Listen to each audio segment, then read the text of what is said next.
Hey there, it's me Eden. Welcome to Crossdressing Adventure Stories. Today I'm going to share with you cross-dressing adventure story called Wife Hypnotized Husband to Wear Women's Dresses, Part 10. So, if you're new to the channel, then please consider subscribing and please support my work and buy me a coffee worth $1 only. Support link in the pinned comment. Thanks. Fine. But hurry. He went back to his office and got a $20 bill out of his purse and gave it to Abigail. Get me a pair of legs. Sheer energy. Size Q, suntan color. I thought you wore Hanes, sir. I wear both. This morning Gloria gave me legs sheer energy to put on. I remember the container when she opened it. I'll be right back with your pantyhose, sir. Carl settled down and tried to get some work done, but every so often he kept having to stand up and pace back and forth, trying to stimulate the circulation in his legs. He kept flaring his skirt, grabbing fistfuls of it and shaking them quickly back and forth, together and apart, over and over, thinking that the cool air flowing beneath his skirt might get some sensation back in his legs. But it wasn't helping. She was back in about 40 minutes. Your pantyhose, sir, she said, handing them to him. Finally. Sir, before you change, I need to speak with you about something. I just got back from the doctor, as you know. I got some unfortunate news. Can't this wait? I've got to get out of these pantyhose. Sir, the thing is, I have an ulcer. I'm sorry to hear that. Well, that's the thing, sir. They tell me it's due to a rather unusual cause. What's the cause? They tell me it's due to suppressed laughter. Carl groaned. Sir, I'm the only one in the building who's not allowed to laugh at you. I can sneak off a couple of times a day for a good laugh, but it's not enough. Abigail, I'm the one who decides on your bonus every year, and I think I've been more than generous because you deserve it, but I expect a certain loyalty in return. You're still my secretary, you're the only one in this building who still works for me. And as far as I'm concerned, part of your job description is to not laugh at me. My career is sidelined right now because I'm wearing a dress, but when this is over and I don't have to wear dresses anymore, I will remember all the people who helped me out in my unfortunate difficulties, and all those who didn't. Sir, please, if you could just let me have a big laugh in the morning when you first come in.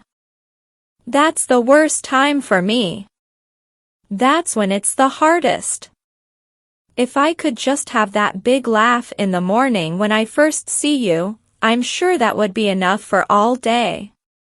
That day when you wore the pink dress with the petticoats was almost fatal to me, sir. No. I don't care if you explode. No laughing. Sir, I'm afraid you're going to force me to quit, for medical reasons. I'm ready to do that.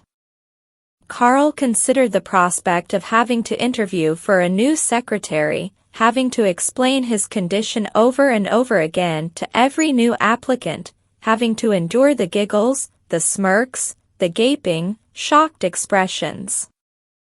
Okay. Once in the morning. That's it. I'll make sure to wear my pink dress with petticoats on Monday, and give you a really big treat. And you do have to let me have a good look at you, sir, you can't just rush past me. Fine, whatever. Now get out of here. I need to change my pantyhose, and then I've got a tiny amount of work to do, but such as it is, I'd like to get to it. Friday evening of his third week in dresses, Carl sat on the couch in his pretty pink chiffon dress and white high heels, reading the sports page and feeling disconsolate. It was late, and he was just about ready to go to bed in his dress. He intended to spend the entire weekend in his chiffon dress, because he'd rather not go to the trouble of changing. His wife came out of the bedroom in a sexy negligee. She slinked over to her husband. "Hi there, mister," she said. "That's a pretty dress you're wearing." Carl looked up from his paper. She sidled up close to her husband and teased him by saying, "But why are you wearing a pretty dress? Aren't you a man? I thought men didn't wear dresses. My gosh, you're even wearing pantyhose, aren't you? And a slip. You're even wearing a bra. I guess you're not a man after all." Carl put down his paper and gave her a look of pure hatred. She sat next to her husband and put her hand on his nylon-clad knee. Her hand started moving under his skirt. "Well, whatever you are, wanna fool around?"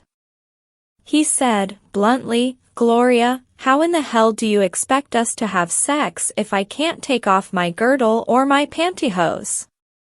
Her hand moved farther up his leg, playing with the lace on his white satin slip. "You don't have to take M completely off. You know that. If you can pull M down far enough to pee, you can pull M down far enough for this." Her hand moved under his slip and farther up his leg. He angrily grabbed her hand and yanked it out from under his skirt. "I hate you," he said. "You're unbelievable. You make me wear dresses and lipstick and pantyhose 24 hours a day. You threaten to tell my friends about me. You make me model my dresses in front of everybody. You humiliate me. You laugh at me. You make fun of me. And now I'm supposed to take care of your sexual needs? You can go straight to hell. I'm going to bed." He got up off the couch and headed for the bedroom, his pretty skirt flowing and swirling about his legs. "Are you a man or a woman?" she asked. He stopped and spun around on his heels, his full skirt whirling around with him. "I'm a man," he said. "Oh, are you? You're standing there in a pink chiffon dress, a satin slip, pantyhose, pink cotton panties, a bra, a girdle, high heels, and makeup. You don't look much like a man to me. If you're a man, prove it. Take off your dress and put on a pair of pants." "Oh, you can't? Okay, then, take off your high heels." "You can't do that." "Take off your lipstick, then." "You can't even do that." "Some man you are." "Okay, then, prove you're a man by pulling down your girdle and your pantyhose and panties, hiking up your pretty pink chiffon dress and your slip, and making love to me the way a real man makes love. You keep saying you're still a real man under all that satin and lace. Prove it. And if you can't, then you're a woman, and I'm gonna call you Carla until you prove to me that you're a man." He was stunned. He stared at her, and he tried to fold his arms, but he did it wrong, so that his arms got caught on his falsies. He folded his arms again and looked at her. "It's not my fault I'm wearing a dress. You did this to me. You want me to make love the way I used to? Fine. Help me figure out a way to wear the clothes I used to. Help me dress like a man, again. Help me find a way to take off my dress forever without bone-crushing pain, and I'll rock your world. Until then, you can drop dead." He turned and headed back to the bedroom. Good night, Carla, she said. Carl paused only a second, did his best to ignore the taunt, then continued on into the bedroom. Saturday morning they slept late. They got up in time to have lunch together before Carl had to go outside to start the yard work. Gloria finished eating first and started taunting her husband. Before now, she'd never really set out to intentionally humiliate her husband, or at least she didn't see it that way. She was just teasing him a little to get him to loosen up. But now she was mad at her husband, not only for denying her sex but for requiring her to have to be the one to ask for it. Carla, said Gloria, I don't know if I've mentioned it to you before, but I really love your cute dress. That dress is so scrumptious. I love the pretty lace on it. It's so lovely, and you look adorable in it. It's a little too girly for me, but with your legs and figure it's perfect on you. I swear, Carla, you must wear more dresses than any woman I've ever known. Every time I see you, you're in a dress. I can't remember the last time I saw you in pants. You must really love wearing cute dresses.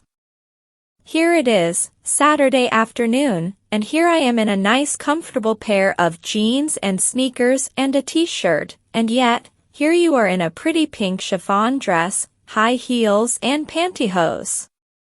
You are so feminine. You are the most feminine woman I know. I really admire you. Carl sighed and tried not to react while he finished his lunch. I'll bet slipping into a cute dress like that makes you feel so lovely and girlish, just the way a woman should feel. It must be a lot of fun to wear that dress.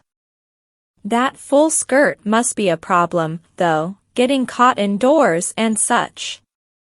But it's worth it to get to wear a pretty dress like that. The men don't know what they're missing, do they, not being allowed to wear dresses?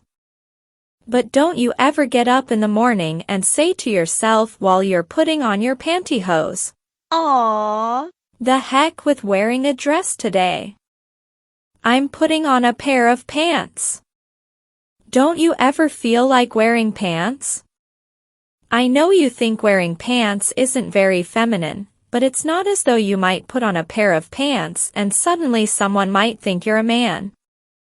Who in the world could ever possibly think you're a man? Carl glared at her. There's nothing wrong with a woman wearing pants, you know. It doesn't make you less of a woman. I know how much you love being feminine and girly and wearing adorable dresses, but just because you're a woman doesn't mean you have to wear a dress every single day, you know. You won't cease to be a woman if you wear pants just for one day. They're not going to confiscate your uterus if you put on a pair of pants. I know they probably require you to wear one of your pretty dresses to work, and to wear nylons and high heels, but it's Saturday. Why not just go into the bedroom and put on a nice pair of jeans and some comfortable shoes, like me? Those high heels of yours don't look very comfortable. I won't tell anyone you didn't wear a dress today. Carl didn't answer. My, you're quiet today. Well, I suppose for a woman who loves wearing dresses and high heels and nylons as much as you do, it's probably pointless to wear pants. Might as well take advantage of the fact that we women get to wear dresses, I suppose.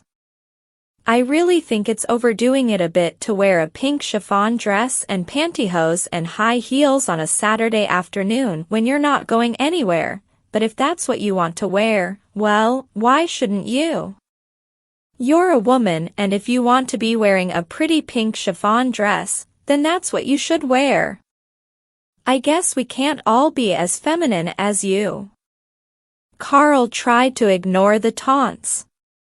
You know, As far as I'm concerned, the main difference between men and women isn't the clothes we wear.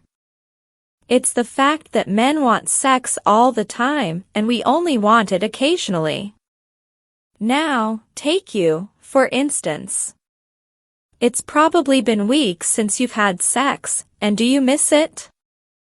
Of course not, and that's what tells me you're a woman. Any real man would be climbing the walls after 3 weeks of no sex. Any real man would want to do it here and now.